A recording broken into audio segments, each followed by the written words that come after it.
In an article published in December 2007, Chinese-American scholar Li Cheng wrote about the growing emphasis on collective leadership in the political system of the People's Republic of China, PRC.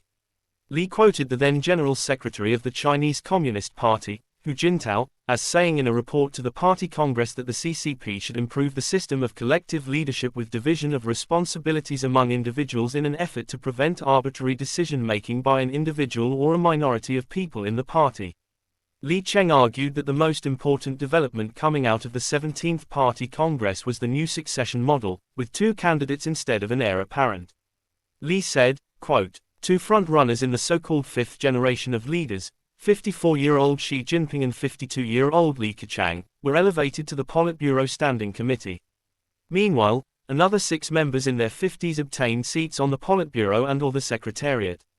These 8 rising stars collectively have formed a succession team set to take over from the fourth generation of leaders in 2012-2013, end quote. Li further stressed the gradual but steady evolution of the CCP leadership from the personalistic rule of Mao Zedong, to the new collegial and technocratic system of the 2000s.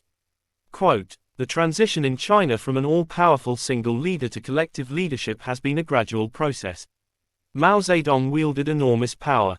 Deng Xiaoping maintained his role as China's paramount leader even when he did not hold any important leadership position following the Tiananmen incident. Both Jiang Zemin and Hu Jintao are technocrats who lack the charisma and revolutionary credentials of Deng, but both have had broad administrative experiences and are good at coalition building and political compromise. Nevertheless, both Jiang and Hu had the endorsement of Deng. The evolution of the 4 generations of Chinese leaders illustrates a consistent trend towards a more collective leadership, and away from strongman politics, end quote."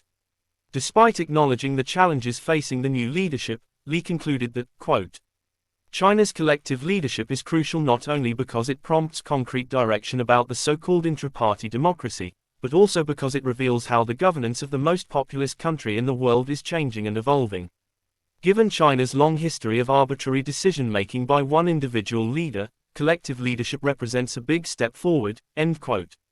During the era of Presidents Jiang Zemin (1993–2003) and Hu Jintao (2003–2013), there was a widespread view that the PRC was moving towards a model of collective, technocratic leadership.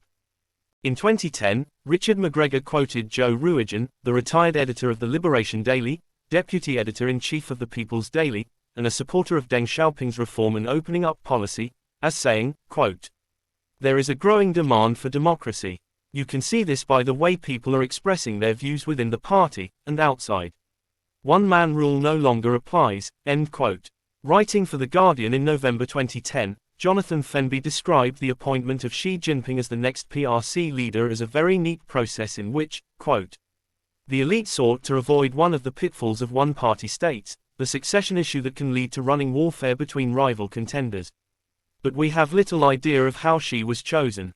It appears that he was the most broadly acceptable member of the new fifth generation of Chinese leaders, not just to the present standing committee but to big business, entrenched interest groups and the former party chief, Jiang Zemin.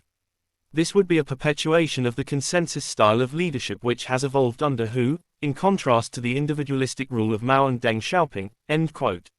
In hindsight, we now know that under Xi Jinping the PRC has reverted to personalistic leadership. But was collective leadership really a viable option for the Chinese Communist Party?